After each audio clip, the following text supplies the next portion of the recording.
Minister says that they will be implementing retaliatory tariffs. You said if that were to happen, that you would be responding with large-scale tariffs. Will you be following through with that promise? Well, absolutely, but we had a very good conversation. Mark called me today at 10 o'clock. We put out a statement. We had a very, very good talk. He's going through an election now, and we'll see what happens, but we have Liberation Day, as you know, on April 2nd, because, and I'm not referring to Canada, but many countries have taken advantage of us, the likes of which nobody even thought was possible for many, many decades, for decades. And, you know, that has to stop. We're going to end up with a very good relationship with Canada and a lot of the other countries. Some we probably won't. It won't be so pleasant. But I think most countries are agreeing with me. They actually, many of them have actually apologized. They said, look, we have taken advantage. And I don't blame them as much as I blame the people that stood. In this case, I can say the men, because so far they've been all men, haven't they? But the men that sat right there and behind the Resolute desk, mostly the Resolute desk, you know. I don't know if you know, you have a choice of 7 desks. The Resolute is the one I like, but some chose other ones. But they sat right behind a desk right in this location, and they let our country be hurt very badly. But I didn't do that. So, but we had a very good talk, the Prime Minister and myself, and I think things are going to work out very well between Canada and the United States. Yeah, please, go ahead. Mr. President, how are the talks with India on tariff going on, and what is the expectation from India? How much do you want them? Well, as you know, Prime Minister Modi was here just recently, and we've always been very good friends. India is one of the highest tariffing nations in the world. You know that. I know. Thank you for shaking your head, but it's brutal. It's brutal. They're very smart, and he's a very smart man and a great friend of mine, actually. And we had very good talks. I think it's going to work out very well between India and our country. Very, very well. And I want to say you have a great Prime Minister. Mr. President, there's been a very serious earthquake in Burma, Myanmar today, with up to several hundred killed. Yeah. The military regime there has asked for help from anybody. Yeah, we're going to be helping. We've already alerted the people. Yeah, it's terrible what's happened. It's helping. We've already spoken with the country. Okay, please. Mr. President, yesterday you asked Representative Stefanik to stay in her seat. Can you explain your reason for that? Did it have anything to do with the tight polling in the Florida district that former Representative Waltz held? Well, I think we're doing, I think we had, as you know, we have a few elections going on. And she is phenomenal, number one. She is a friend of mine, and she was going to go to the United Nations. And I said, look, there's a lot of room for doing that or something else. But she's very popular in her district, and I didn't want to take a chance. I don't even know who else is running. I assume somebody else would have been running. But if she runs, she can't be, you never want to say can't be beaten, but I think can't be beaten. She's very, very well-liked and very smart. And I said, Lise, would you do me a favor? We cannot take a chance. We have a slim margin. We don't want to take any chances. We don't want to experiment. And she polls like I do. I won her district, as you know, by a lot of points. And she also does very well there. When it comes to Florida, you have 2 races, and they seem to be good. It's a Trump plus 32 area. The one thing is they're spending like $12 million, and our candidate doesn't have that kind of money, spending much less than that, like maybe 1/12, about $1 million, a little bit more than $1 million. So the airwaves are blanketed, and you never know what happens in a case like that. I won it by 32 points, and it's very, very strong. It used to be Democrat, but when I came along, they liked me for whatever reason. You'll have to explain that, but they liked me, and we're way up. But you don't know what happened. Second district, who seems to be in pretty good shape, but likewise, he's being outspent about 5-1. So we don't want to take any chances. So I went to Elise and I said, Elise, do you mind? Very highly rated person, you know, she was a real leader. And she will be again. I spoke with Mike Johnson. They're going to put her in a high leadership position. But will you mind staying in Congress? Because we don't want to take any chances. And it's as simple as that. It's basic politics. It's politics 101. She's very popular. She's going to win. And somebody else will probably win, too, because we did very well there. I did very well there. But the word probably is no good So I really appreciate her doing it. She's doing me a big favor when she does it, because she was all set to go to the United Nations, and she would have dealt with Putin and Zelensky and everybody else, and she would have been very effective. But we really don't want to take any chances, because it is tight. Mr. President, No, go ahead, please. Thank you, sir. You and your team apprehended a top 3 leader in the violent gang MS-13 yesterday, just 30 minutes outside of Washington, D.C. What has made you and your team so effective in finding, locating, apprehending, and deporting these violent, illegal migrants? I love this guy. I wish more people would ask questions like that. But thank you. That's very nice. I appreciate it. And they happen. All you're doing is being fair with you when you ask a question in that way. Pam Bondi and Cash Patel and all of the rest of law enforcement. And I think we have to include ICE and Border Patrol, you know, Paul of Border Patrol, the whole group from Border Patrol. They're so incredible, and it's, you know, dangerous stuff, hard stuff. And it's really an unforced error, because these people were allowed into this country. They shouldn't have been in this country. They would have never been in this country. We're getting rid of some of the worst criminals in the world. They came out of jails and mental institutions from all over the world. But Pam and the whole group, and Cash, who's here, and it's so good to have him. I see him all over. He's working 24 hours a day, but the job they've done is incredible. And they caught one of the worst criminals in the world, I guess, in terms of evilness. You don't get any worse than the MS-13 guys and the Tren de Aragua guys. It's you could flip a coin. It's a rough group. And, you know, the big thing is they have to be able to do their job. I know I was watching it on television like you, and I saw the home that he lived in a good area, but boy, they had a lot of weaponry in there, right? Highly sophisticated, really brutal stuff. So I appreciate the question, and I just want to thank Cash and Pam and the whole group for doing a fantastic, and the local law enforcement who's been so terrific, even first responders. So I want to thank everybody, and thank you very much.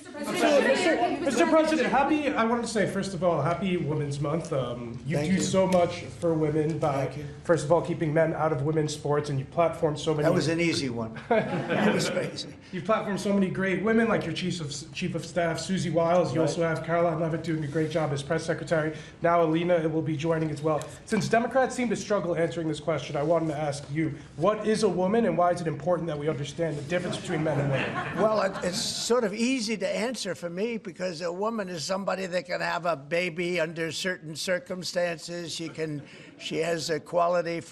A woman is a person who's much smarter than a man, I've always found. A woman is a person that doesn't give a man even a chance of success. And a woman's a person that in many cases has been treated very badly, because I think that what happens with this crazy issue of men being able to play in women's sports is just ridiculous and very unfair to women and very demeaning to women.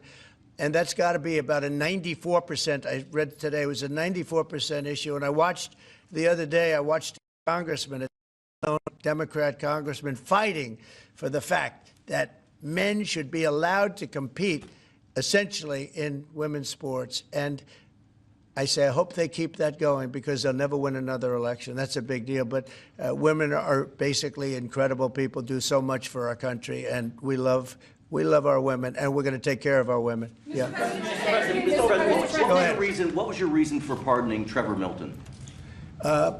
Highly recommended by many people, that was taken advantage of. He did a business deal like in Utah, as I have it. And I think he was exonerated, and then they brought him into New York, where he had a rough road. I mean, he was exonerated. It was a big celebration. Again, I don't know him, but they say it was very unfair, and they say the thing that he did wrong was he was one of the first people that supported a gentleman named Donald Trump for president. He supported Trump. He liked Trump. I didn't know him, but he liked him. It was in Utah, and they went after him. They went after his family. They went after his businesses. And he was, I believe, exonerated, and then they went after him again, and they brought him this time into Manhattan, and he had nothing to do with Manhattan.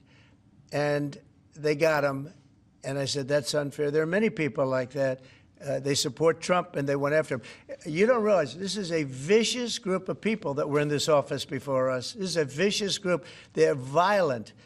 What they were doing to people, and you could go story after hundreds and even thousands of stories, and they went after this man.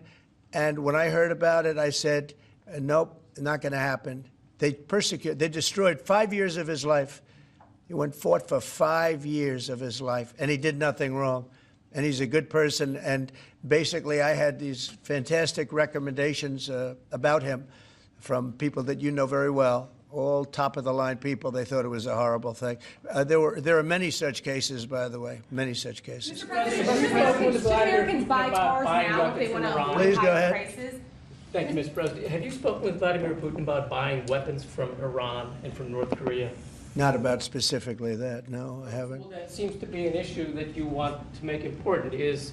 Well, I'm making all issues important. You got a lot of important issues. You also have the children issue that's important. You know, a lot of children are living in Russia right now. That's a horrible situation that would have never taken place if I was and the country is being decimated. But, you know, they're losing 2,500 on average young men, mostly men, almost in all cases men, actually, but young men every single week, 2,500, and they're not from our country. They're from Ukraine and they're from Russia, but it's human lives, and if we can get it stopped, and I think we're making progress. But there's a lot of ill will between the parties. Should Americans buy cars now if they want to avoid higher prices? And then just to No, follow I don't up- think so. I think you're going to have a country that's going to boom. I just spoke to Tim Cook of Apple. He's investing $500 billion in the United States, which he would have never, he told me, I would never have done it if you lost the election, and I would have never done it if there wasn't a tariff system that is an incentive for people to come. And remember, there are no tariffs. All you have to do is do your work right here. If you have your company here, if you build your product, make your car, or whatever it is you're making, no tariffs. And we're going to have, I think, Scott, I would say we're close to $4 trillion, even going close to $5 trillion. Now, we haven't had that for years. If you add up years, they haven't invested like that. And here we are in 2 months. We think we're up to close to $5 trillion of investment. They're going to build car plants. They're already building. Many of them have already started. And if you build a car in the United States, and one thing that I just spoke with John Thune about, I just spoke to Mike Johnson about, Speaker, we're going to do something that has never been done in this country before. I'm very proud to say it was my idea. And so sometimes a simple idea, they say, how'd you think of that one? It's so simple, it was never done. If you buy a car in the United States that's made in the United States, if it's manufactured here, when you borrow money, if you borrow money, you have interest payments, we're going to let you deduct the interest payment for income tax reasons. And I think that's going to more than pay for itself. I think people are going to be, they've never had a deduction. You know, deductions are supposed to be for like rich people, and it's unfair to have that. But rich people are, I think I know more about deductions than any human being on earth. But, you know, the truth is that people that are middle-income people that buy a car and actually have to borrow money, they're going to now get an interest deduction on their car if it's made in the United States. If it's made someplace else, that won't take place. But car companies, as you know, are already expanding and building new plants. They've already started. And I think you're going to see numbers. Howard, you're seeing it, and Scott, you're seeing it. You're going to see numbers the likes of which you've never seen before. Yeah, please go ahead. The vice president is in Greenland right now. Do you have plans to expand U.S. military presence in Greenland? Is that Getting along very well with Greenland. We get along very well with Denmark. We've always had a good. Denmark does a lot of business in the United States. We don't do so much there, but they do a lot of business in the United States, and I think they want to see. I think everybody wants to see that work out. We need Greenland, very importantly, for international security. We have to have Greenland. It's not a question of, do you think we can do without it? We can. If you look at Greenland right now, if you look at the waterways, you have Chinese and Russian ships all over the place. And we're not going to be able to do that. We're not relying on Denmark or anybody else to take care of that situation. And we're not talking about peace for the United States. We're talking about world peace. We're talking about international security. And right now, you look at it, you have warships all over the place going through right along Greenland. We're not going to let that happen. We cannot let that happen. Or if it's going to happen, we have to be protective of our country. And more important, really protection not only of our country, of the world. So Greenland is very important. In modern day weaponry makes Greenland 100 years ago, less so. But also, Would you like to visit Greenland? if you notice, also some of those, you could call them roadways, okay? They're water roadways. But some of those areas are opening up, and they're opening up icebreakers out there. They're opening them, and by just nature, they're opening up, and they're headed right into China, right into Russia, and we have no choice. The answer is he's there with his wonderful wife, Usha. They're there right now. They landed a couple of hours ago, and they will represent us well. But Greenland's very important for the peace of the world, not us, the peace of the entire world. And I think Denmark understands it. I think the European Union understands it.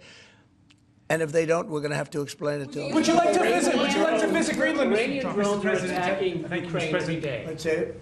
Iranian drones are attacking and killing Ukrainians every day. Why aren't you doing something about that? Well, we're going to see what happens with that. I'm getting reports on that, and we're looking at a report. You're right. They make a lot of drones. Iran makes a lot of drones. They make very effective drones, too. They do very effectively at some things, but Iran is very high on my list of things to watch. And as you probably know, I sent them a letter just recently, and I said, you're going to have to make a decision one way or the other. And we're going to either have to talk and talk it out, or very bad things are going to happen to Iran. And I don't want that to happen. I don't want that to happen. My big preference, and I don't say this through strength or weakness, my big preference is we work it out with Iran. But if we don't work it out, bad things are going to happen to Iran. Okay, thank you very much, everybody. Thank you. Guys, let's go. Come on, guys. Thank you, everyone. Thank you, guys. Thank you, everyone. Quickly, everybody. Thank you. Let's go, guys.